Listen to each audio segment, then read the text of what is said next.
centre. Oh, this could be an opening. The man didn't want to have the opening. It's Lawrence Shackleton. That is the moment. The moment of matters. Hello again, everyone. Welcome back to Hearts on Sleeves podcast. It's a podcast all about Heart of Midlothian Football Club, its fans, and the ups and downs we experience on the way, both on and off the pitch. First of all, I just want to say a big thank you for all the really kind words we received after the last week's episode with Phil. All the well wishes and so forth that you've said about Phil, I've passed them on to him, and he's really delighted with everything that he's heard back from you lot. So thanks once again to everyone. I know it's a difficult and challenging episode, so I really do appreciate it. So today then, we're joined by regulars, Trunter and Adam. John might join us later. He'll keep us guessing until then. I'll check in with you both. Adam, how you doing so far? How's your weekend? It's been really good, thanks. Obviously I kind of miss Hearts, but at the same time, I was pretty happy to just get a weekend off without having any pressure for once or any nerves. What about yourself, Trunter? You right? Hi, mate. Really good. Busy old day at work today, but I had the weekend off, and it was class. We didn't have to go, and we didn't have anything we had to do, so we just kind of did half lazy arses and half spring cleaning, and it's like one of those cathartic times where, I've cleared so much old crap out of my my flat, and we've actually got space to live in. Way! So very, very boring. Middle-aged man weekend, but my God, was it needed. I feel a lot better now. So our guest this week has recently had his workload doubled as his colleague at Hearts Standard is away gallivanting in San Francisco. So we thought what better use of his rare free time away from talking about Hearts this week than to talk about Hearts. Thank you for making time for us, and welcome to the Hearts on Sleeves podcast, Craig Cairns. Thank you very much. Thanks for having me. You're very welcome, and genuinely we do appreciate you making the time. I know you're a very busy man, so we greatly appreciate it.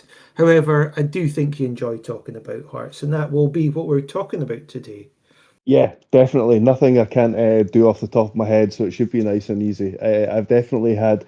Thanks for pointing out that my workload's doubled recently, by the way, and my weekend was definitely along the lines of the middle-aged man theme as well. So your journey with Hearts then, I want to start with that, Craig, because I want to sort of find out how you first became a Hearts fan and kind of your early memories of being a Jambo. Like most people, my dad was a Hearts fan, so I became a Hearts fan, but it wasn't quite as straightforward as that. He was from a family of Hibs fans and somehow became a Hearts fan because of a friend that he made, so in another close possible world, I would have been a Hibs fan. But then my dad didn't really take me to the football either, so he kind of got me into it and then never took me to it. But he certainly planted the bug in me that's never gone away. That's just like my dad. He said he supported Hearts, so that was kind of my team automatically from being a young man. But he's never been a football guy. Really? To tone. But yeah, I mean, going to the football, that was kind of all meeting a couple of other pals that were Jambos at sort of like late primary school. So yeah, that's interesting and we've had quite a few people whose families haven't necessarily been Hearts supporters, and somehow they've been Hibs supporters, in fact, and somehow they've all wound up, being like diehard Jambos. Mm-hmm. No, he was. My dad was a bit older, so he was like 40 or something when he had me, and he had just given up going to the football by then. I think he said something like, "This is how old he was when they got rid of segregation. He was done with it because he couldn't go with his pals anymore." So I managed to convince him to take me to a game once. I remember it was in the early 90s. It was Wraith Rovers at home. Hearts weren't that great, but he told me on one condition that if Hearts, I can't remember if they didn't win or if they lost, he was never going back, and they lost 1-0, and he never went back to the football with me. So what's your early memories of being Jabba? Like, who were your favourite players growing up? Who's on your bedroom wall and so forth? I've always been the kind of person that never went with everybody else's favourites. So when everybody else's favourite was John Robertson, mine was Scott Crabbe, although he didn't last too long and was before he was sold. Certainly from what I remember, I think he was at Hearts a lot longer than my sort of memory of him being at Hearts. And then after that it was John Cahoon. John Cahoon was the first sort of long-term sort of favourite of mine. I remember as a youngster, and those kind of players, and it's not too uncommon when it comes to Brits, but those types of players, wingers, have always been my kind of favourite type of player. I've heard him on Scarves Around the Funnel as well. He seems Hmm. pretty like engaged with everything. Really interesting guy. He seems a bit different from most footballers actually, in Yeah, terms of his definitely. views and stuff like that. Yeah, so I can totally see. Like I was pretty young when Cohen was playing. Like I'm 38 now. I don't know how old you are, Craig, but like I can only remember the end of Cohen's career. But yeah, certainly he's a really good listen even now. Aye, definitely. I'm 43, so just a few years older.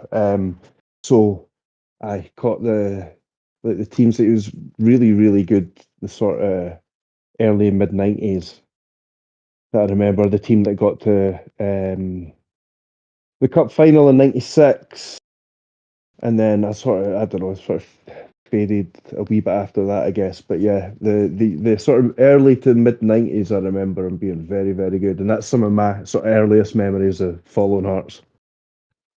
So, any sort of particular memories that stick out, or any favourite moments that you'd like to talk about? Until I went to Bruges last season. Would it been like not last year, but the year before now? I'd only ever been away to one European trip, and that was Bordeaux. So I feel like I really kind of lucked out there. I picked. If you could pick one, it's got to be up there as one of the best. And I say that having not been to barely been to any others. No, I mean that would be. I mean, if I could go back in time and pick anyone that I would have gone to, I think that would have to be number one. I mean, having said that, Bruges was just such like the game was shite, but I mean the experience me and Adam had. Poisonous. Yeah, I know Ah, it was grim. yeah. Adam, do you want to come in here and talk about our? Don't get me started on Bruges. I mean, nah, the trip was. I'd been to Bruges like on holiday once before, and it was Hmm. great. But the actual holiday, I thought with Jamie was great. I mean, Jamie didn't want to fly, so we got the train there. So it was quite an adventure getting there. Just like various trains, which kind of added to the excitement. And then the actual holiday was brilliant, but the the time inside the stadium was a real low point in terms of being a Hearts fan. It was just such a horrible season, and I mean, we had like fights breaking out around us as well. I mean, there was like you couldn't even.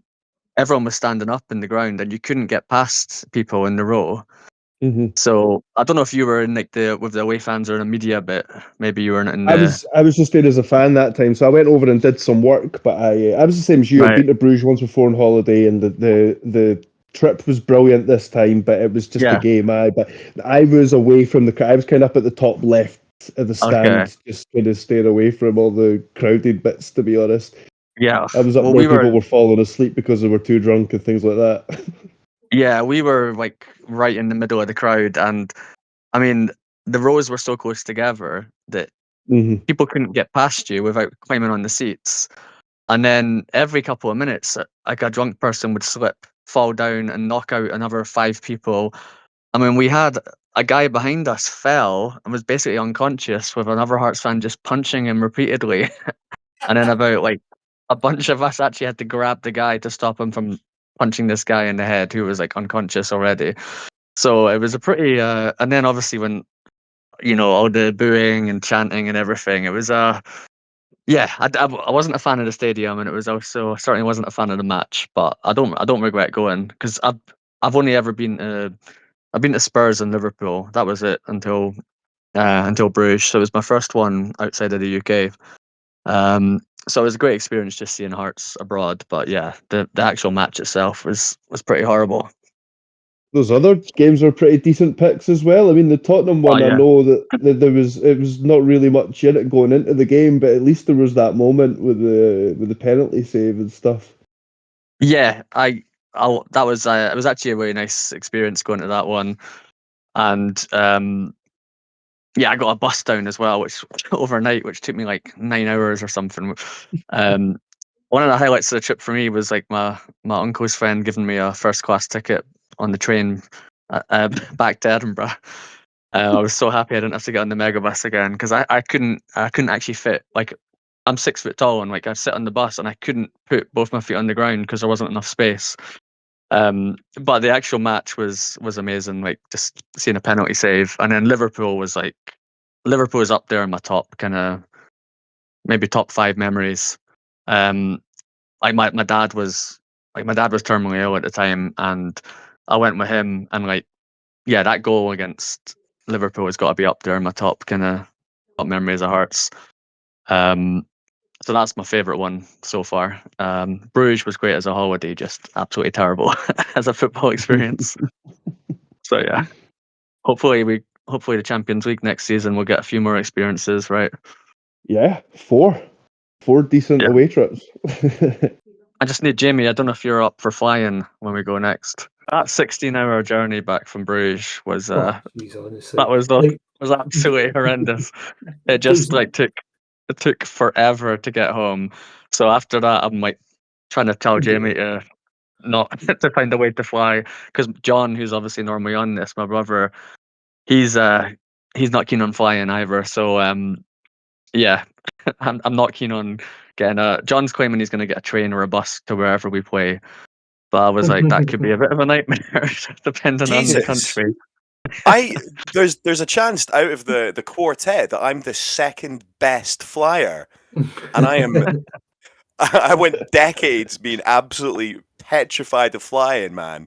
But I might be, yeah. I'll come with you, Adam, then, because I read the All right, book and that's now I'm perfect. fine with flying. It's all good now. All right, I well, don't that's think I've great. ever known such a small group to have so much trouble with flying between them. We're a very very select crack team of oddballs, Craig. I It's mean, kind of why we what? started the podcast together. Yeah, what brings us all together is a shared sense of anxiety about many things. But actually, I'm all right with flying. I'm actually, for once, the least anxious one about that. Mhm. But yeah, and Jamie, when me and Jamie went to Bruges, the joke was that it was the Anxious Jambo Supporters Club. So Mhm. it's not easy to organise trips for us lot. I tell you, any amount of turbulence has to be better than that fucking never-ending train journey back from Bruges. That was just the absolute pits. Yeah, that's honestly to cure my fear of flying. That I think that train journey did it. Just knowing what the alternative is, right? Is just Yeah, we had to get the West Coast train because there was engineering works at LNER, and then it got delayed. I was like about 6.5 hours just on the London to Edinburgh bit, but we'd already been traveling for about 10 hours by that point. So, so yeah, that's a good It's the cure worst. for fear of flying. You would rather that was just the journey time rather than it's when you're static. It's Oh for yeah, hours. yeah, There's something worse about that than actually just being moving in a direction for the same amount of time. yeah. so. Let's segue nicely on to this season then, and any potential European exploits it may bring. Trunter, I'll let you come in here if that's all right to give any questions or thoughts about this season so far to Craig. I'd love to know who your pick for like your player of the season, really. I was gonna sort of break it down. I was gonna start with kind of how you felt about Mark Leonard coming in when he did, and because I was wondering, I'm not sure where we'd be if we hadn't managed to get him in whilst we had like Cammy out and Benny out and stuff. But yeah, sort of player of the season for yourself, and you can say Claudio Braga. It's fine. Well, mine was actually, I mean, Braga's actually a good shout now. I think it's so difficult. It's so difficult. I think it's going to be decided between now and the end of the season, but Joel did ask me, I'm trying to remember exactly when it was. I think it was sometime before the Dundee game. And I, at that point, said Craig Halkett. I know he's kind of like missing a few games here and there now just at the moment, but he's been consistent throughout the entire season. He scored in a couple of 1-0 wins, and the clean sheets is one of the biggest reasons why Hearts where they are where they are, and I think he's led that. I think he's just been brilliant all season. So maybe not the most obvious pick or the sexiest pick, but as it stands, I would still say Craig Halkett. But I stress that could really change between now and the end of the season, and I also think that Claudio Braga is a great shout. I think Hawks is pretty sexy. He got swole over the end of last season, looking good. He does. In that sense, yes. I was thinking about more the position. Oh, my But bad. yeah, but definitely, he's definitely a handsome man. Well, that leads me on to my second question: the most handsome player of the season. But we've covered Hawks, so there we go. Craig, a quick question. So, I mean, for me, like, if Cammy hadn't got injured, do you think he would? My feeling about this is people, you know how sometimes it says absence makes a heart grow stronger. I kind of feel like the opposite has happened with Devlin. I think people have forgotten just how strong a player he was, particularly in those first few months. Now, there was rumours. I don't know if you're able to shine any light whatsoever. That was one of our listener questions. As if Cammy has got himself a further injury. And, when I've seen messages and group chats and everything, people being like, well, out of the two, I'd rather it was Shankland. And I get that. But I just think people are forgetting just how effective Cammy was in those earlier months. So I guess my question, I kind of got two questions there really. It's, do you think Cammy would have been in your consideration for player of the season if he hadn't got injured? Second question, basically, do you know anything about the rumours of Cammy's injury or not? I've certainly not heard anything. I have not spoken to anybody recently, and I was off at the weekend. But no, I've certainly not heard anything. So I can't comment on any of those rumours.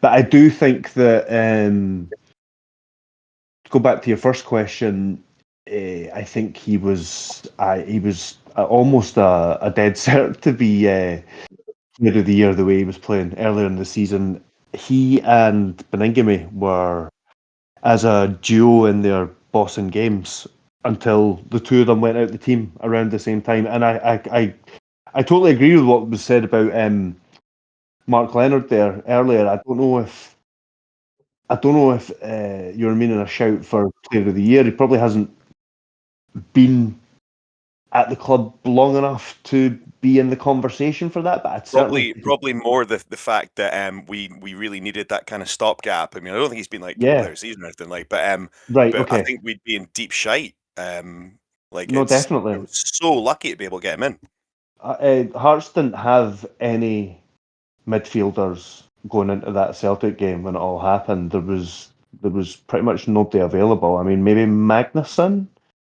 but and Leonard's come in and played every game, and he's been. I mean, okay, there's a couple of games where the performance has dipped, but there's been a couple of games where the whole team's performance has dipped. But he's been one of the best players since he came in. He's been brilliant. He's a much more rounded midfielder than Cammy Devlin, but I think that Cammy Devlin's just a bit more of a sort of specialist player. Like he's just very, very good at winning the ball back. He's just very, very good at it. And it's not that Leonard's bad at it. He just does it in a different way, and I don't, like as I say, he's just a bit more of a rounded player. And I think that Devlin is both very, very suited to Scottish football, and I think he's a very Derek McInnes player. And I'd probably say that about Leonard to an extent as well, because I think that's one of the reasons he's been such a big success, is that he had been in the environment before, even if not at a first team level, but he knew exactly what he was coming into in Scottish football, having grown up in it, and played in England since then, not too far away. And he was kind of familiar with the club as well, and we've seen with Derek McInnes with quite a lot of signings that you've got to gain his trust before you get anything near running the team. And Mark Leonard was one of those people that, okay, he was forced to an extent, but I don't think he would have stuck with him so for every match if he didn't have that trust in him. He's earned it now, but I always feel that I think Leonard's a better footballer than Cammy, but Cammy's like shithousery and personality are equally as important as what he does on the pitch, really. Mm-hmm. Yeah, there's some intangibles that you get from Devlin, that you don't necessarily get from others. I totally agree with that, and he's like he's just like he's somebody that he gets the fans going and things like that. I can't quite find the words that I feel like I've not really summed it up there, but he kind of like embodies the fans on the pitch to an extent. 100%, yeah. Is there any players that you think can have a big impact that maybe haven't so far? Like Kurjota, etc. Those sort of players on the edge. I was actually quite interested with what McInnes said after the Dundee game, that he kind of suggested they were considering starting Kurjota, and that might be the closest that he's got to starting a game so far. So I think he will probably have much more of a role. Maybe not from the start. I do think he will be a guy who comes on between now and the end of the season. I think what Hearts might do, or what McInnes might do, is go back to something similar to what he played last week against Dundee and that stretch earlier in the season when Milne went over onto the right of midfield. I think that might be something close to what we see more often than not from the start of games between now and the end of the season. But I think that when Hearts are looking for goals or when they're looking to kill a game off and there's more gaps in games, that's when he likes to see players like Kurjota, and that's when you can have somebody, a more attacking option on that side. Coming off the bench, I'm trying to think who else. I know that Mato's maybe somebody that people want to see more of, but I'm of the opinion that if we haven't seen much of Mato now, we're probably not going to see much of him until next season. I think he would have been given more chances by now if he was going to. Chesnikov will probably come in and play a bit more. He's definitely one that will make more starts between now and the end of the season. I'm trying to think who else. Who else could potentially? I guess Altona will play a bit more, maybe. Actually, yeah. So when I'm talking about that 4-4-2, I think that we'll see that. So I think hopefully it'll be this weekend, but when Milne's back, I think we will see games where Milne plays left back and then he goes with the same right side that he had against Dundee, with McEntee at right back and Altona sort of tucked in right midfield. So yeah, I think Altona's shown he's been using a couple of different positions already, and he's shown versatility. I think he will be somebody who will fill in a few different positions at the very least. I thought he looked miles better in midfield. Like, he looked really comfortable the whole game. Yeah, I mean, I really like. I even like games where he's.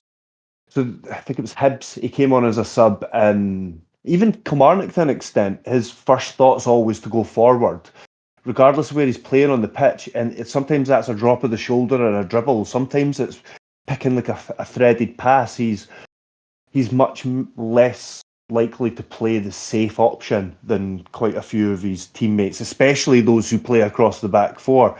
But I agree, there was a certain sort of more freedom to his game, and he was still one of the few against Dundee that I thought was willing to sort of break the lines and do something a sort of bit out the box. He set up one of the best chances of the game with backheeling it to Braga. So yeah, I think that will have done him no harm, and I think he's somebody that we'll probably see more of between now and the end of the season. I think when you're saying there, obviously, like the sort of more risky passes as well, I don't think at any point he looked uncomfortable doing that. Like it all looked second nature to him, which I think's a good Yeah. sign. Similar to like Braga, Was- with like the touch and everything. Like, he just looks like he's got that about him. Yeah, I actually think Braga's got better at that recently, where he kind of does that pause and then chooses a direction and takes the ball with him.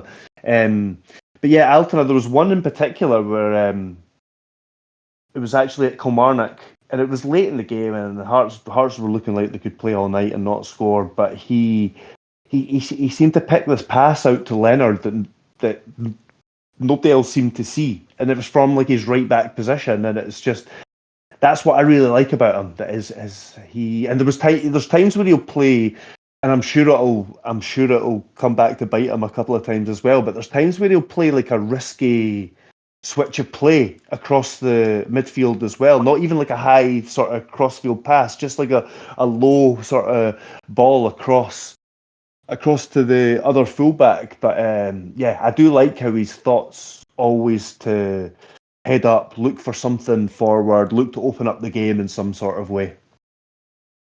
I'm going to actually use this as an opportunity to bring in one of the listener questions, because you mentioned Mato there. Maka 21874 or Maka 21874, I think that's more likely to be. You just said, you must wonder what's gone on with Mato. Is it just quite simply he's not fancied at the moment, or yeah, any thoughts or insights there, Craig? I think there's a couple of things going on. I think that these guys are told when they come in, especially if they come in January, and there's already somebody settled in their position, they're basically told that they may not get much game time until the next season, or until the person in their position sold or whatever it is. It's made quite clear to the signings what the direction of travel is. And I think there was probably, I think McInnes brought Mato in hoping that he would be up to speed and then be ready to make an impact. But I think the closer we've got to the end of the season, the higher the stakes rise. And as I mentioned before about the threshold of the trust that you need to gain from McInnes before you get into his team, that's only getting higher and higher as we get closer to the end of the season. So I think that's why people like Mato are maybe not getting as much of a chance. I think it explains why Carjota's not had as many starts. I think it explains why James Wilson didn't get as many minutes before he went away on loan. I think you could say this about quite a few players, that if Hearts had been having a bit more of a normal season, that what Derek McInnes kind of set out to do last summer was to get Hearts back to competing for European spots, or looking to finish in third place and then take it from there. I think if Hearts were having a bit more of a season like that, we would have seen a lot more of these players that I've just mentioned. But I think the more Hearts have been in a title race, the more you want to just keep going with the best players you have when they're available. And Kiziridis is in Mato's position, and while I do understand some people's arguments about Kiziridis, I think he's still one of the best players in the team, and that's, especially with Shanklin back, I think it'd be a terrible time to drop Kiziridis. I always worry a little bit that, and I think I've said this before, and there could be nothing in it as well, but with the Jamestown's analytics stuff, bringing in players that's kind of brought in by the board and the owners and stuff, I always worry that maybe they're less like McInnes signings, and just the way that he really has to trust someone to put them in his team. I always wonder if there's ever going to be something that will come out like, this player's been brought in, Deek's been raging about it because it had nothing to do with him, yada yada yada. But I've never really heard anything about that. Just wonder if you had any thoughts on that. Yeah, I think that it all seems to be everybody's singing from the same hymn sheet. I mean, I'm not saying there's not going to be a time further down the line where there's going to be stuff that where there's going to be disagreements or things like that, but there's a collective approach to the transfers, and it's not, as far as I'm aware, there's nobody coming in without Derek McInnes's say so. He said himself that there's times where he's wanted to sign players and they don't meet the Jamestown Yeah. they don't show up well or whatever it is. The exception being Stuart Findlay, who still did show up quite well. I think there was better options, but then they still I think Findlay was still better than what Hearts had, but they could have potentially gone and got somebody who showed up better on metrics. But then it comes down to, again, like some intangibles, like it's somebody that McInnes trusts and all that kind of stuff. So they allowed him to have that. But I don't think, I mean, other than that, I don't think there's been any kind of move away from the sort of Jamestown method, if you like. I do agree with you. I do think there's maybe some sort of, I don't think incompatibility is the right word. I do think it was overblown when he first got the job and about whether he'd be able to work in the structure and all that kind of stuff. But there may be there would maybe be other managers who would be more inclined to play some of the Jamestown signings more often. But McInnes is McInnes, and you can't argue with what he's done. One of the biggest success stories this season has been the Scottish core plus the likes of Devlin and Berengami. Those players that have been there for years and years, who have all taken up their game, have all hit form at the same time, and some taken up another level as well at the same time. And they've kind of been facilitated by the Jamestown signings. So yeah, there's maybe other managers out there that would play more of them, but you obviously can't argue with what's been done so far. Yeah, it's really good to hear this kind of stuff from people like yourself that are going to be in the know, that'll have info. And even when the boys here have been to, like the evening with Derek McInnes and stuff, it seems to kind of echo that it's very much like a collaborative effort when it comes to transfers and who's playing. You've not got a Vladimir Romanov trying to pick the team or anything like that. So I think it's just something that's always just sort of sitting in the back of my head. But it seems to be working so far. I just always wonder if maybe that's why. I was thinking Kajota got the assist against Hibs, didn't he? Yes, and he puts, every time he comes on, he puts in at least one of those crosses. Yeah, it's like such a deadly weapon to have, and sometimes I'm going, why is he not playing? I mean, trust the process and stuff. But yeah, it's just a wee paranoia of mine. So it's really, thanks for setting me at ease there. I mean, we are still playing. He's playing a bunch of Jamestown signings anyway, isn't he? Yeah. Like, in my view, he's like the perfect guy for the transition. In terms of mixing the Jamestown guys with the players that were already at us. Yeah, because I don't think he's not gonna do it just because he's told. He's got an idea. Yeah. He knows who's gonna work. So that's what you want, isn't it? But I've wanted to see Kajota play more, but I don't think McInnes isn't playing him like because he's an analytics signing. I think it's more like what Craig was saying, that he has trust in certain players, and even guys like Altona that have come in, they don't just come in and start every match. I think it takes a while for him to really trust a player and play them a lot. I think it's quite telling that Kizridis has been playing all season. Braga, but I mean, Braga is just a force of nature. And Chesnikov, I think, is the telling example, coming in January and being one of the few that was given starts right away. McInnes hasn't done that with many of the foreign signings or the Jamestown signings, if you like. So both it being the right back being a bit of an issue, and maybe Kajota doesn't give you off the ball what the likes of Chesnikov or Kizaridis will do. Maybe those two things explain why Kajota's maybe not quite had as many starts as he would have liked. I mean, I think it's 0 starts, isn't it? Yeah, exactly. Sorry, yeah. 0 He's starts. lucky. He's not He's as many lucky if sub he gets. appearances as he would have liked. He's lucky if he gets 10 minutes. It's sort of bring him on for 5 minutes, get him to do a good cross, and that's the end of the game.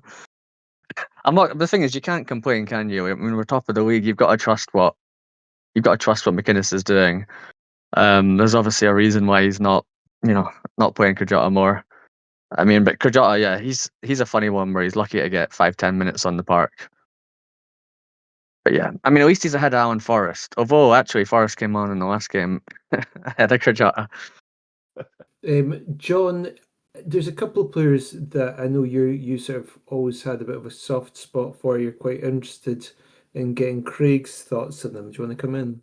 Yeah, I was just going to ask if you think players like Neuenhoff or Pollock might feature at all.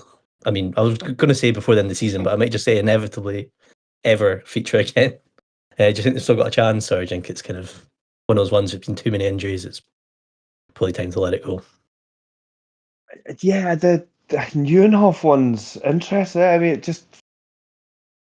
it felt like he was going to make it this season, like, as in like, be fit and be available and be beyond those issues that had disrupted them before. But it just feels like he's just quietly been unavailable for the whole season. I'm not entirely sure. I don't think we've really asked for much of an update on Neuenhoff and Pollock recently. I think Pollock was training not so long ago, and I got the impression, or he started to do some sessions anyway, but I got the impression in not January, last summer, that McInnes quite liked him and was going to give him a chance in pre-season, and because I don't think they expected him to be out nearly this long. I'm sure the first injury that he got towards the end of last season, and I'm sure he was supposed to be back for pre-season, and then he never made it, and he might have been out since. So I would think that if he can get back to full fitness, I think he would potentially get a chance. With Neuenhoff, given the amount of time he's been out and the quality of player that Hearts have in the centre of midfield, although that could change in the summer, I suppose. I don't know. I find it difficult to see much of a future for Neuenhoff, to be honest. Yeah, it's a tough one. Like, I mean, he's been one that I've been really like praying with just get past injuries, because he is really different, I think, to every other midfielder we've got. Whereas probably, I mean, in my opinion, I'd say the most well-rounded in terms of going forward. I mean, obviously, I know as you is meant to be sort of a really good midfielder overall, but again, we've not really had a chance to see that. But I think with Hoff, obviously, he's one of the only midfielders we've had in a long time who can play a bit deeper, but will also take a shot. It's almost similar to like Spittle, with taking shots from the edge of the box or getting into the box and getting on the end of the crosses. He definitely has. He definitely has a bit of everything. We were talking about Leonard earlier. I don't know if you were here, but I think probably not too dissimilar to what you're talking about there, but just like quite a well-rounded midfielder. But the thing is, Leonard's not Hearts' player, is he? Yeah, I can't see him staying. I think I don't think we'll be affording them. It's too much. Someone else actually I'll ask you about, just on that sort of looking ahead. What do you think will be the plan with the left-hand side if, say, Kizzy goes, and then obviously you've got Matto and McPake? Do you think McPake will be the starter? Do you think maybe Matto will be put in ahead of him, just obviously pedigree? I think that this could be an interesting one, actually, because that'll be after Matto's had a pre-season. So I think the plan would be for Matto to be I think I'd imagine that Matto is the player that they've signed to be the next Kizaridis, basically, to have a season like Kizaridis has and then get sold on at some point. Hopefully have some success along the way. And I think I'd imagine McPake's more in even though he's a fair bit younger when he's coming to Hearts, more in the Harry Milne mould, where rather than looking to make lots of money off it. I mean, maybe I'm wrong. That's just the way I kind of look at it. But I see McPake as one of these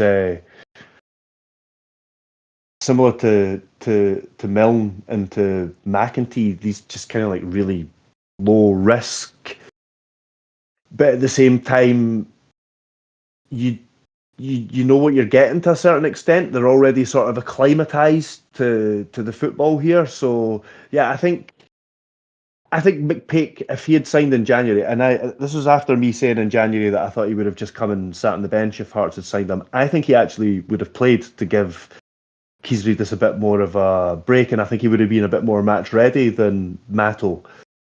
So I think there's probably a good chance that if Keysreedis gets sold, I think we're talking about in a world if Keysreedis gets sold, McPake could potentially start the season, but I think the plan will be for Matto to nail down that position, I think. I think oh, sorry, you go, Trent. No, I was just going to quickly jump in with them. Do you think that any of our guys that we're looking to make some money on, do you think any of them go to the Old Firm when we do start selling people? Tony Bloom was asked this when he did that 90 minutes with event, and I think he just said that they'd have to. Did he say they'd have to like pay the money for them, but they? I can't remember exactly what he said much bigger teams than Celtic and Rangers would be coming in for our players, I believe was his words. Right, I couldn't remember if it was that or if it was something to do with the fee that he had said. But yeah, it was definitely you're right. It was along those lines where he was talking about they'd have bigger suitors. So yeah, either maybe will be an element of not wanting to sell to the competition if there's offers from elsewhere, but I don't know. I don't know how many of them. I mean, a few of them have already been quite open about wanting to play in the English Premier League and stuff. So Yeah. I don't know how many of them would. If Hearts do this more often, then would it not be a bit of a sideways step? So hopefully it doesn't even become a desirable move anymore because Hearts are equal to or outpacing either of them. I mean, I think for me, it's I have like flashbacks to like the Rickerton 3 all going Celtic. You know what I mean? Connor, It's like would you stop bringing this podcast down? can't help it. I don't know what's going on, mate. Selling all our players to the Old Firm. What the hell is going on? No, but do you know what? Do you know what, Adam? It's been great for me to hear. The reason I keep asking these kind of things is that everyone seems to talk me off the ledge now. When I was, like it's like the stuff that I'm here's my worried about. view, right? Once we start winning the league every season, we can give Rangers and Celtic some of our fringe players. That's Fair going to enough. be more their level. So They're going to need another Forest. They can get Borchgrevink. We'll give Borchgrevink to Rangers once we start winning the league. We don't need him to be on the bench every 10 games. So yeah, there we go. Once we start winning the league, they can take a few of our players that we don't want anymore. I mean, that's how we and do then it. we can reinvest the 50 quid Borch money that we get back. Craig, I actually do want to come in with a question about this because I was listening on the train home today. Your podcast with my apologies, I've forgotten his name, but the guy from the Scottish Coefficient X account, and he was talking about just how much that we'll be losing out Scottish teams in Europe. Do you think that could actually, and you mentioned that we're looking at a reality where it's very possible that Celtic and Rangers or into Hearts, whatever, but one of the Glasgow two just won't get any European football in the coming years. Do you think this could actually be a bit of a leveler finance-wise, or do you think that Rangers and Celtic have just got too much pool with finances to make much of a difference? That's an interesting one because I've actually not thought about it too much long term, but I think the finances will be bridged in the short term, at least, and they won't. I don't think they will. I mean, Tynecastle's only a certain size, so there's only a certain amount that you can make from your match day revenue and things like that. So, and we're talking about like two clubs that have got like global followings. There's only going to be a certain amount that, so Hearts aren't going to be able to like overnight match turnover, or I don't know if there's even a scenario where they would even be able to get to the point where they're matching turnover, but they will hope to bridge the gap financially through flipping players, and along the line, those players are talented enough to bring success along the way as well. But yeah, sorry, what was the original question? I kind of lost my train of thought a wee bit there. It was just, do you think that in coming years, this lack of European, well, potential lack Oh, of be a European, leveler. yeah, be a bit of a leveler for for other teams, ourselves obviously included in that, and I do appreciate we've kind of got a bit of a lever in itself with the Jamestown Analytics, but for other smaller teams like Hibs and Aberdeen. So yeah, I do think it'll help bridge the gap with Hearts to the big two. But as I said, in terms of becoming as big a club as Rangers or Celtic, I don't think it will. And then, I mean, I don't know. I don't know what happens long term, because Rangers and Celtic will have the finances to come back again, to double down and things like that. And then there's no guarantees that success comes or is sustained at Hearts. So yeah, I don't know. I've not thought about it long term too much. Excuse me. I've just been thinking about this these 10 years, if Hearts can do a Union San Joan in the next 5 years or something like that. But yeah, I do think it'll create more of a gap between Hearts and the other teams. And excuse me, sorry. And then get Hearts closer to Rangers and Celtic.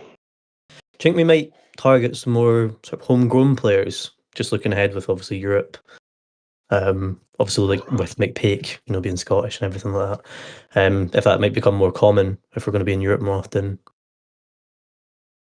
Yeah, I think you've already seen the success story of Harry Milne. I think there will be more of that, as you say, because there needs to be, because of the rules in Europe. But also, Jamestown's shown that it can identify players in the lower leagues as well. I mean, it's maybe going a stretch to identify. I think everybody was well aware in the Championship of who Harry Milne was, but I suppose it's identifying that they can then make that next step up.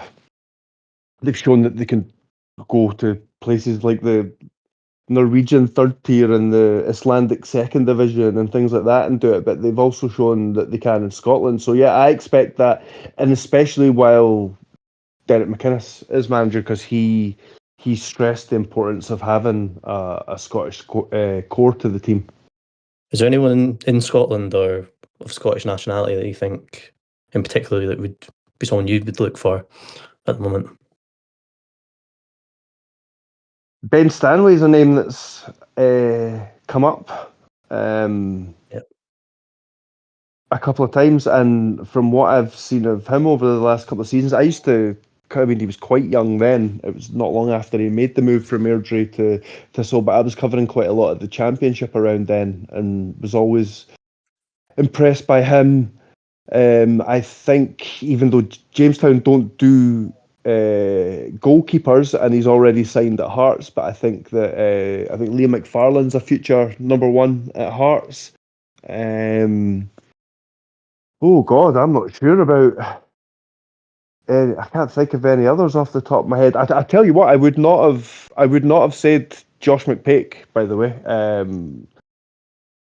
when Hearts signed him, I was surprised. So I'm not saying that I've got an eye to look into the lower leagues and say who I think will potentially be able to be a Hearts player, because I didn't see it coming with McPake, and I certainly didn't see it I mean, I think I might have mocked the signing 2 years ago when Craig Levine signed them for St Johnstone. So it shows you how much I know. What about anyone? Like, is there any players in the Premiership do you think we would be interested in, or is it a case of, if you look at like Luke Graham, David Watson, is it just gonna be a case of they'll be asking for too much, or do you think could be a chance of deals getting done there? David Watson's out of contract, so that's a possible one. It would depend on how he showed up. I mean, I don't know if somebody mentioned it earlier, but there was the 90 minutes with Derek McInnes event. He was asked by Jim Jeffries actually why he didn't sign Josh Mulligan, and McInnes mentioned that Jamestown wouldn't sanction it. So sometimes when a player looks really, really good to even everybody in Scottish football, Jamestown has their reasons for not wanting to pursue a player. And listen, sometimes that can be down to things to do with like fees or like to do with agents or things like that. It can sometimes be something beyond the player's ability. I think there's just sometimes they don't want to deal with certain circumstances or certain people or whatever it is. So I'm not saying that's the case specifically for David Watson. I've actually not got a clue about David Watson. Who else was it you said? I mean, Luke Graham was the other one, but I mean, he's obviously he's been he'll be out for of the budget. Yeah, he'll be out of the budget of what Hearts are looking to spend, but maybe like somebody like a Luke Graham a season earlier or something like that. But I think he'll be going for a decent fee down south now, I'd imagine. I think with like Stanley as well, that's kind of similar to Luke Graham, where like you said, maybe get him in now before he gets to that point of being too hyped or getting too expensive. Yeah, exactly. I mean that's what Jamestown's shown though. It's just shown. I mean, McPake was a free contract, and I mean we don't know if he's going to be any good yet. I'm speaking as if I'm speaking with confidence that I think he's going to be decent, but obviously there's no guarantees for that. But it's the kind of one that nobody kind of saw. So I mean, who knows who the next one's going to be that they identify in the Premiership, Championship, or whatever it is.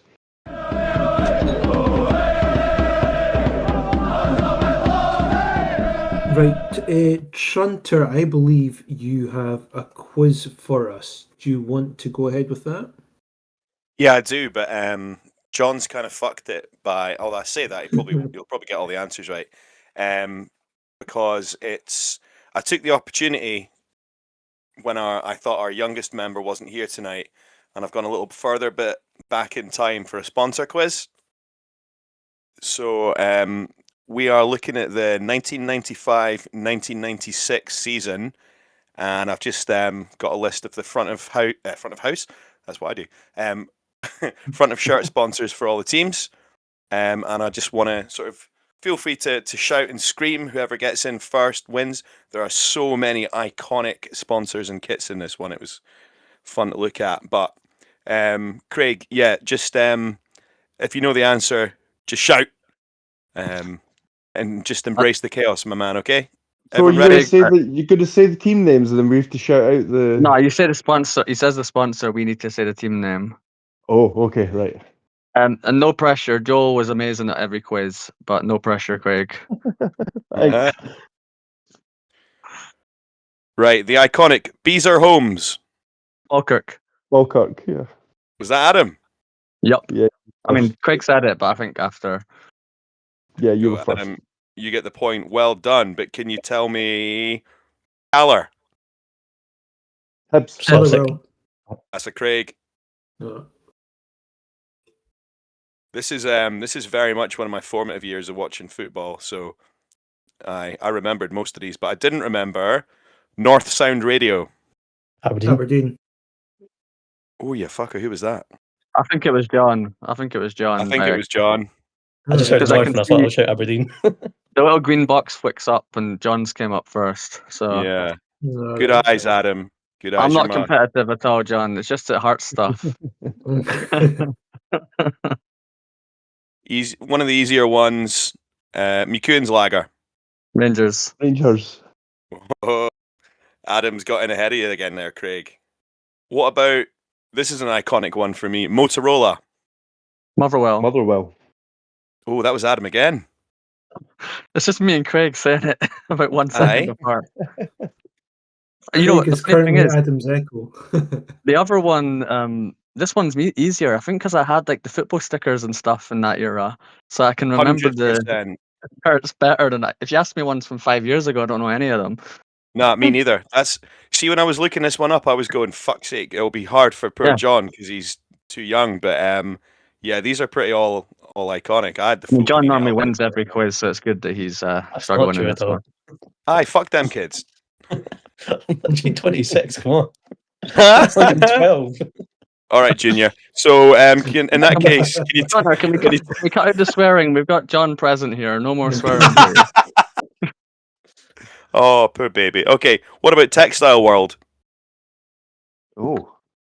I've Thistle. never even heard of that one. Partick Thistle. Yes, who was that? Was that John? Oh, Well done. that was That was Craig, me. wasn't it? Great. Well done. I said Thistle first and there was silence, so I don't know whether that means got that ya. it's the wrong answer or Right, we're getting there. You need one more catch up with Adam. Jamie, I thought you would smash this one. This is all the iconic kits. I'm just vibing. How about Jamie always Strong- struggles a little how about Strongbow then? Hearts. Hearts. Jamie! Yeah. Way.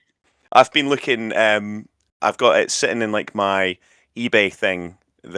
So I've got a boys medium or a boys large or something from that season still in my mum and dad's house. That kit. That's the one that I want the most. And one of these days I'm going to pull the trigger and get like the XL one that's in my basket for like 260 quid. I'll be pissed or something. I'll be like, fuck it, I'm buying it.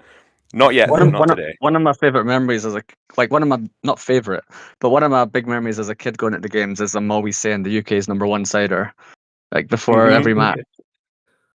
Yeah, That was the first. that always, That was what I used to drink when I was young, and I reckon it's because it was Hearts. So yeah, it very much does have a negative influence on the young mind when you advertise booze on the football shows. What doesn't have a negative impact on younger mind because it's quite boring is C.R. Smith. Celtic. Celtic. Oh, I think that might have been Craig. You know. Yeah, I'm giving it Craig just because I think the green outline came up first for Craig. Right. I'll be amazed whoever gets either of these two first. Kelly's Copiers. Yeah, again. Kelly's Copiers. Dundee, Kelly's Copiers. Dundee Dundee United. United. Come on, I'm gonna go Clydebank. They were great in the Prem that year. Martin. I've got no idea. The idea. What season Don't was it remember again? hearing it 95, before. 96? 95, 96. The answer, of course, is Real Madrid. I'll leave that one just now. Did someone say Dundee? Dundee weren't in the Prem that year. Does anyone know then A.T. Mays? What? Sorry, A.T. Mays. M-A-Y-S. Dundee. Nope. Dundee United. Kilmarnock. Yes. Craig, is that you? Yes. You've taken the lead, my man. Oh, So the last chance is if anyone's got a guess on a team that might have been in the Prem in 95, 96, sponsored by Kelly's Copiers. Do we have Rafe Rovers? Oh, Oh, fuck no. me! He's done it! Yeah. So that's Adam and Craig take top spot with 4 each. Jamie and John. John's impressive getting even 1, to be fair, for that one. Well He wasn't done. even born. Yeah, he wasn't even born. That's how much of a Jamie, you've got- jambo he is. Jamie, knows you've got up random your sport. game with these quizzes. I can. I just like to chill during them, guys. That's all it is. Either that, or I'm just incredibly slow. Doing the stoner. It's just like, I just like to chill, guys. My quiz in that case, during international break, I always like to give it an international flavour. So Scotland are had a friendly against Japan, and they've got another one coming up against Ivory Coast, and then Curacao. Now, in the World Cup, they've got Tahiti, Morocco, and Brazil that we know of. So basically, I want you to name a Hearts player of any nationality that I've just mentioned. So Japanese, from the Ivory Coast, Curaçaoan, I guess you pronounce it, Haitian, Moroccan, or Brazilian. So any Hearts player of any period that have had one of these countries as their nationalities. I think I will, in the vibe of being laid back, I will just go through each person and they can give me a guess. Shall we say 1 life, 2 life, 3 lives? What are we feeling today, guys? 2 lives. 2 What are lives the it is. what are the countries again? Sorry, I wasn't paying attention. Yeah, please. That- No, I've got some of them. I don't think I've got them all though. Was Fine. it Curacao, Ivory Coast, and Japan? Ivory Jeremy, go. Coast and Morocco. So Wait, say it again. I was still yeah, I'll not just paying go through them attention. all. So it's Japan, Côte d'Ivoire or Ivory Coast, Curacao, Haiti, Morocco, or Brazil. So any Hearts players of these nationalities. Craig, as you are our guest, you can go first. I will go for Reras. Correct. Fisal Reras. That's the one. And he played for Morocco.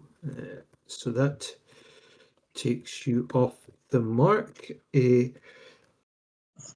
Adam, I'll go for you next in that case. Oda. Oda is correct. From Japan. That's me screwed because that was my 2 potential answers, and I only found out about Reras because we did that most capped international players that played for Hearts. You'll definitely. There's a couple here that you'll definitely get. There's some more tricky ones, definitely, but okay. Well, I'll give you a bit more thinking time, and I'll head over to yourself, John. Agawa. Tagawa is correct. Japanese. Right. Over to you, Trunter. I know we had a Japanese guy from Man City. Yeah. Was that the one that feels COVID-y? Yeah. It's 2019 through to. I think he probably left right at round about the time of the outbreak. Actually, yeah. I want to say it was Rio something, but I don't think I can get. Is it? It started with an M. Yeah. Machina. Oh fuck. I'm good. Yeah, I'll give you that. It's Machino. Machina. What am I thinking of? I've got the guy, I guess, but Close Yeah. enough. Close enough. Yeah. thank you. That was very charitable of you guys. Oh no, it was pretty much right. Just slightly different pronunciation. Okay, Craig, you're up.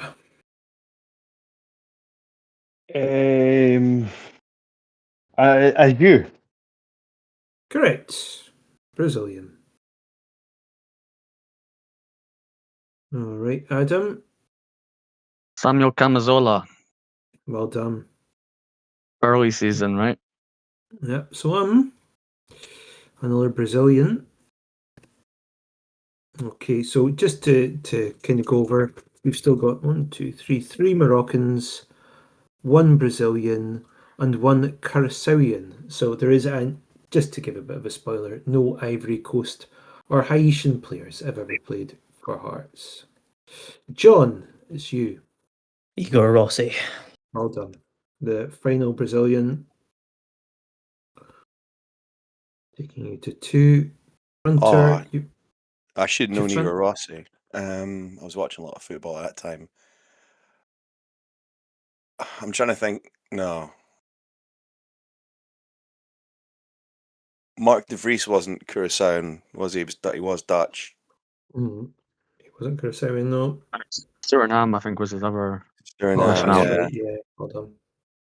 Nah, I'm tapping out. I can't think Tapping of out. something. Okay. Craig, back over to you in that case. I think I've got two Moroccans, but one I'm not 100% sure is. Another one is French Moroccan. So I'll go with him. Mekdi Taoul. Correct. Oh, well played. So he is. Nice. Adam. I heard on a podcast recently they said the guy from Curacao, and Mhm. is it kind of like when I was in London? Is it that era? I think it might well have been, yeah. Yeah, I know it's that era because I can't remember. It was either Scarves Around the Funnel or if it was Heart Standard, Craig probably would have said it by now. But I remember them saying Mark Donaldson or someone was saying this guy could go to the World Cup and he played for Hearts. Oh, I know what it was. It was they were reading out their lineup, I think, for Hearts Borough Rangers, and they were comparing it 5 years ago compared to now, and he was playing then. Shit. But it was one of these guys that barely played, like Nandale type guys, you know? It wasn't him though, was it? You're correct. It's Nandale. not him. It's someone from that kind of era. Anyway, John will get it. I'll pass. You'll pass on this one. Wait, Okay. are we getting? Is it lives or what? Do I get another guess at some Yeah, point? so I'll come back to you if the other ones haven't gone. I mean, John's John going to swoop John in will though, get it isn't for he? sure. Is it 'cause- just two left? Well, there's two Moroccans and one Curaçaoan. All right, okay. The one you're thinking of is Castanier. Well done. Yeah. shit. Yeah, it was literally about 2 days ago I heard that name, and it was specifically mentioned this guy might be in the World Cup. But yeah, my memory. I don't remember him well enough to even remember his name, to be honest. Yeah. But I knew he played against Borough Rangers, so I feel like that's good knowledge. Yeah, that's Eh, when you've dug out of absolutely nowhere that random little trivia Yeah, that's bit. very good. I would not have got that. I remember the name now, it's been said, but I would not have got that. Yeah. Did he actually play for us? I Yeah, he mean, didn't do like, much. yeah. Gervain Cast. Is it Gervain? Gervain Castanier. Funny, Yeah. I totally remember that name now, but I don't remember him actually. Don't remember anything. I just remember the name. It's a cool name. He was a bit of a Yeah. unit. Aye. I think he was only played for us like, I think he had like 7 appearances, maybe if that. Yeah. Be lucky That'll to be get one of that. those rando FIFA players that I've gone, oh, look at the size of that unit, and played them in a FIFA career or something. Right, so we're down to 2 Moroccans. Trunter, technically, you've still got a shot. You still pass him. Still, I've nothing, mate. All right, Nothing fine. at all. Back By the over way, to I you, just Craig.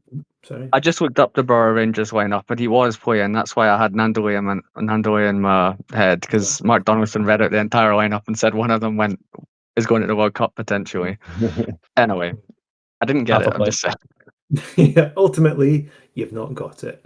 Right, Craig. Craig, over to you. Can you do it? Is Sufyan El Hasnawi? Well done. Yeah. Oh, well Brilliant. played. Boom. The What? championship season. Yeah. Yeah. He's made a few appearances on the pod because none of us could pronounce his name. Well, I'm not sure if I did correctly. Well, you've come closer than any of us, I think.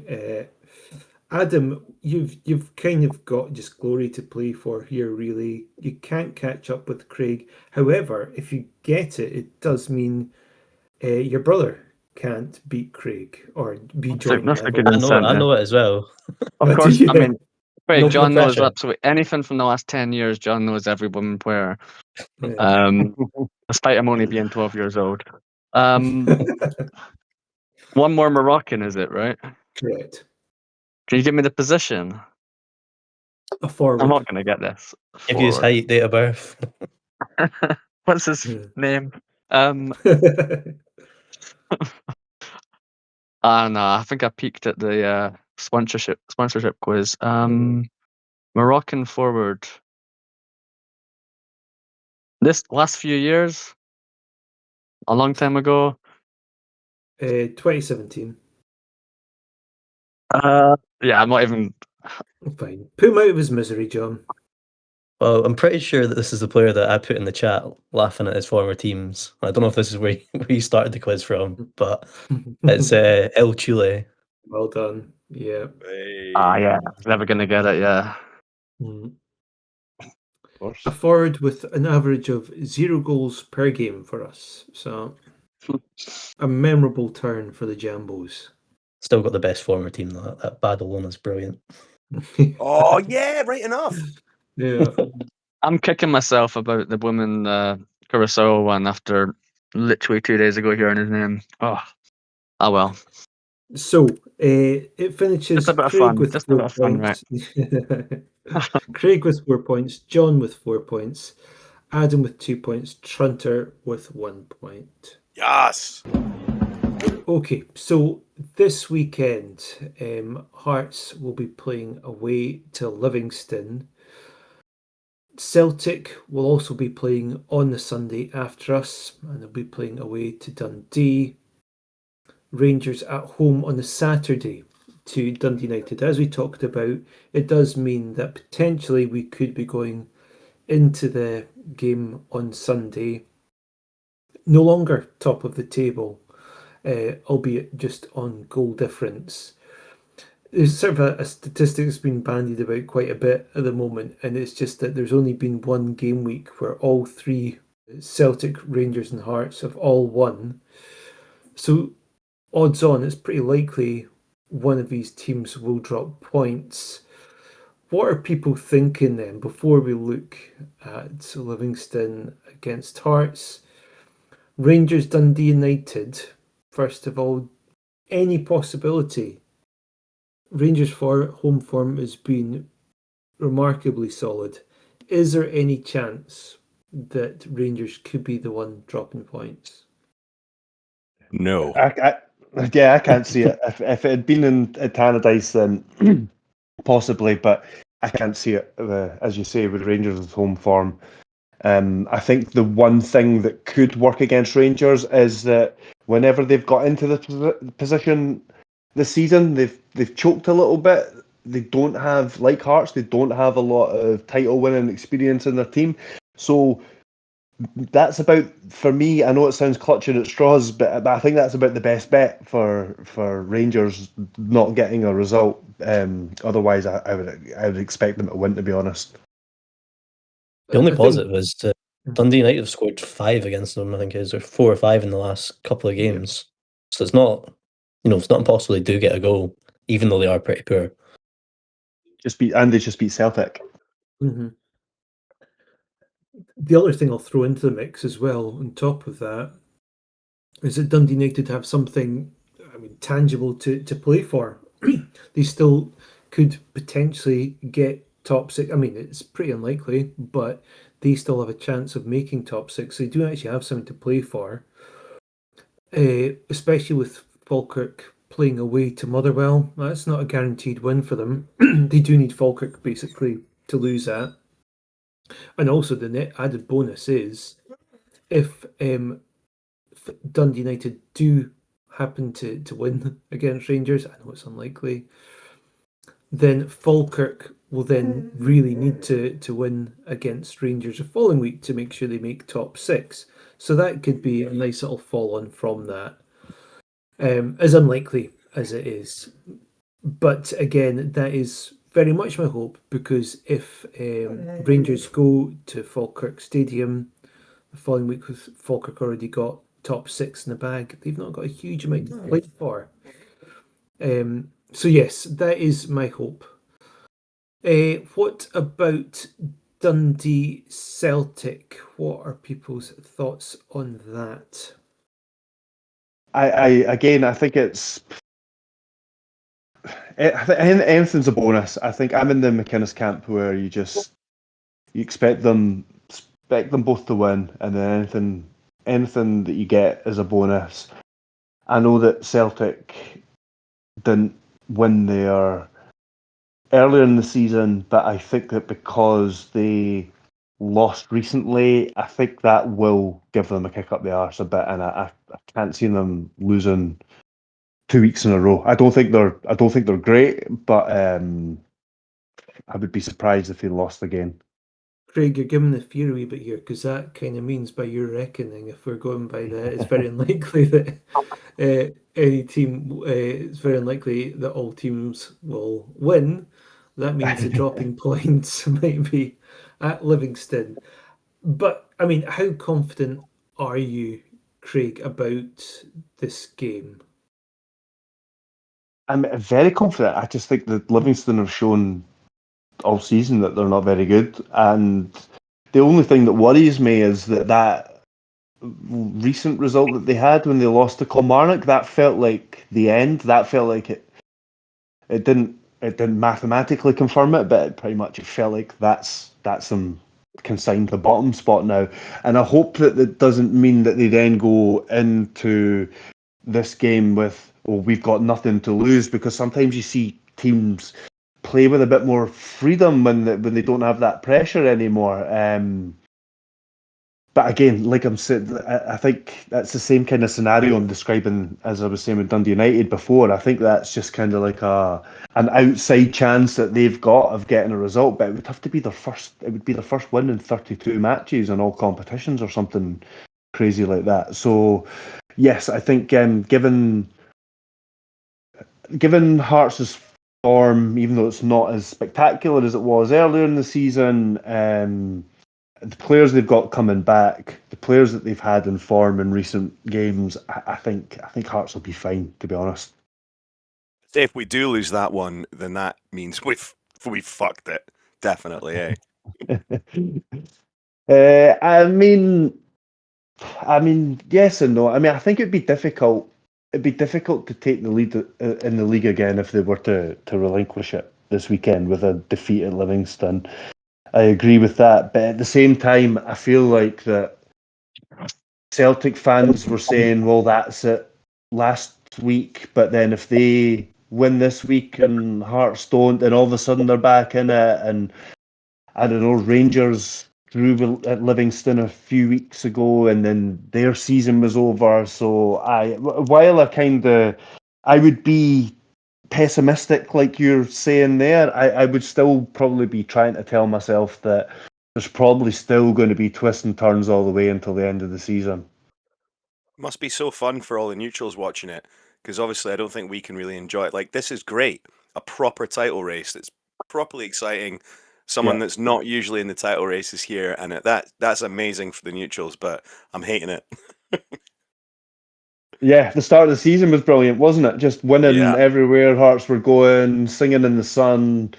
The days were still fairly long. It was great. And then, it's definitely the more. I think it's since that Livingston game, it was palpable. The atmosphere was palpable. The Livingston game at home, the turn of the year, the first game of the calendar year. You could feel it in the atmosphere there, the tension that it's like, shit, this is getting real. This is like within our hands, and we can lose this. There was like that kind of feeling in the air, I thought. Our guest that was on last week was talking about how much he'll always remember this season because of like how fun it's been, how exciting. Like, he even said, like, regardless if we were to lose it at the end, he's still gonna like have it up there as like his greatest season's been a Jambo. And that kind of made me think a lot as well. I was like, yeah, that's really put it in like context a bit. But at the same time, oh my god, is it painful if we don't I win? know. For me though, there's ways to lose it. There are ways to lose it, like that would be more palatable than others. Like and I'm saying this one in particular because of like the history with 1986, but just don't go to the last day of the season and lose it. Like, if you're going to lose it, please do it before that. Like, not just for my health, but not just for like the scars and the old wounds that it would reopen. I think just please avoid anything but that scenario. Aye. That's Do you it. think It's so squeaky bum time now. It's so close. It's like, oh, like, yeah. I'd rather just screw it now and no, I wouldn't. you think if we were like do you think if we were 1-0 up, final game of the season, 10 minutes to go, we had to win? Do you think you'd stay and watch it, or would you be at the concourse? Because I Who, honestly don't know if me any or of us. Craig? Like, I don't. Any of us. I mean, I don't All know of if, us. I don't know if I could be watching. I mean, Jamie was turning away. Wasn't it Dens Park about 4 months ago or something? So I don't know Right, if I could actually Adam. stand there for. Adam, I actually think I was wondering if it's actually a jibe at me because I've started doing this thing now where it's at 1-0 and it's getting to about the 86th, 87th minute. I can't remember which game it was. Is one of our one? I think it might have been the start of our run of 4-1-0s, and I had to watch the game from the concourse. I physically couldn't watch it. I was like feeling, and now every game since then I've had to watch the rest of the game out from the concourse because I'm not even a superstitious person. This is just what the season's done to me. Like I'm worried if I don't do that, we will concede. So I didn't even know that, Jamie. I didn't even know yeah, you did I thought that. it was a sly dig at me, but No, I didn't. I honestly didn't know. I was just picturing myself with 10 minutes to go, if I could actually face the pitch or not. yeah. Because like we've never been in. Like, I've never been in this position in my life. Like, in terms of top of the league with 7 games to go. I imagine what Joel's reaction would be if 10 minutes to go. I just said, you'd need to take it from here, mate. I'm away. It'd be a good video anyway. Need to come find me somewhere. Greeting in the bogs or something. Gibbering and shaking in a corner. Oh. I guess one of the concerns I have for this game is just the fact that Livy have now got Barry Mackay, and you always get that worry when an old player is going to come back and haunt you. Has he actually played the game for Livy now? He's come back. He's definitely played. You got an Has- assist, I'm Nice. sure, the other week. Yeah, he set up a goal the other week. Yeah, Kabongolo's goal. Kabongo won't be playing though, will he? No, he got sent off. Yeah, so I mean, hopefully that's something that I'd like to think we don't need much in the way of favours for this game, but it's any little advantage is good enough for me. As looking at your sort of team, Craig, sort of your ideal team, just if everyone's fit. So you've gone for a back four of Milne, Finlay, Halkett, McEntee, obviously Schwallen goals. Then you've got Devlin, Leonard, Kizaridis, Altena over on the right, and front two of Braga and Shankland. What do you think? Do you think that team? Obviously, there's a couple of exceptions. I mean, Finley's the obvious one. I know that Milne obviously didn't play the last one, and there are rumours he might not make it to this one either. But what is there much to change with that team for the Livy game? I think that I think most of those players, if everybody's up to the fitness to start a match, I think most of them pick themselves. I think the front three is always going to be the front three, regardless of where they're playing or how it's exactly configured. It's going to be Shanklin, Braga, and Kizaridis more often than not. And then I think that a midfield any two of Devlin, Leonard, and Beningame, and that was the part of the team I found most difficult to kind of pick, because I honestly think you could pick any of the two of those, and I think you could probably vary it up depending on which game you're playing, which opponent you're playing, or the size of the game or whatever. And then I think the back four pretty much picks itself. I think you can make an argument for some games you'd maybe want somebody like Alton at right back. But I do think that over the course of the season, McEntee's been the best right back. And I'd like having them in the team for a lot of different reasons, set pieces being one of them. And I think that Altona one that you mentioned, just a wee bit of sort of recency bias in there, but I think that's the one position that'll be one that'll change and could be a sort of like a horses for courses one. I wouldn't be surprised if we saw Milne playing there a couple of times between now and the end of the season, fitness permitting, I guess. I think you could see Chesnikov play there as like more of an inside forward. You could maybe have Karjota as more of a wide option there. And Kizridis can move over there as well sometimes. So I do think that one is. You can also play Magnuson in that sort of tucked in midfield role, and he's a bit of a goal threat as well, something that you don't really get from the other midfielders. So I do think that one's changeable, but I do think about 8, maybe 9 of the positions, I think they're pretty much nailed on. If everybody's fit, I think there's not much argument with about 8 or 9 of those. Okay, then let's go for predictions for the game. Score predictions. Adam, what do you think the score will be, and who will be the scorers for Hearts? 2-0 Hearts, and I'm going to go for Shankland and Altana. Okay, what about yourself, John? Logically, it should be 1-0, but I'll say 3-0. Braga, Shanks, and Chesnikov. Okay, what about yourself, Trunter? Well, obviously, because logically it'll be 1-0. I'm going for a Bragg goal, and that's going to be it. And I think we'll totally outplay them. I think it'll be one of those games where we're knocking on the door the whole time, and then maybe after about 80 minutes, I reckon Bragg will dance through and get a goal, and we will all melt with the anxiety dropping off of us all of a sudden. Okay, Craig, what about yourself? I think I'm going to stick with 1-0 as well. I'm going to say Shankland. I'll go with a single goal, but I'll say I'll be a repeat of last time. We were over in Livingston. It's a 2-1. McEntee, I think he's going to score again. And I will go for Kizaridis, and he's going to be back on the score sheet just like he was last time we were in Livingston.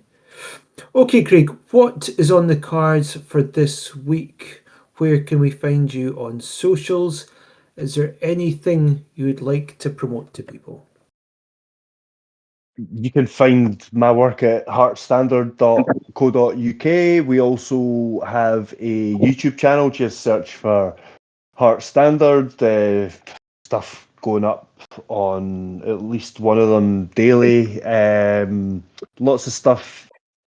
And then I search for me on Twitter. And although the search function on Twitter is atrocious now, isn't it? So my handle is Craig Cairns. Even if you follow somebody and you start typing in their name, they don't show up. Craig Cairns 001 is my username if anybody is interested in giving me a follow on there. Excellent. Whilst you're desperately trying to find Craig on the socials, why don't you give us a follow if you haven't already? Hearts on Sleeves podcast on X, Blue Sky, and Instagram. And you'll also be able to email us at heartsonsleevespodcast@outlook.com. Thanks, everyone. I will look forward to speaking to you again after the Livy game. See you then. Cheers.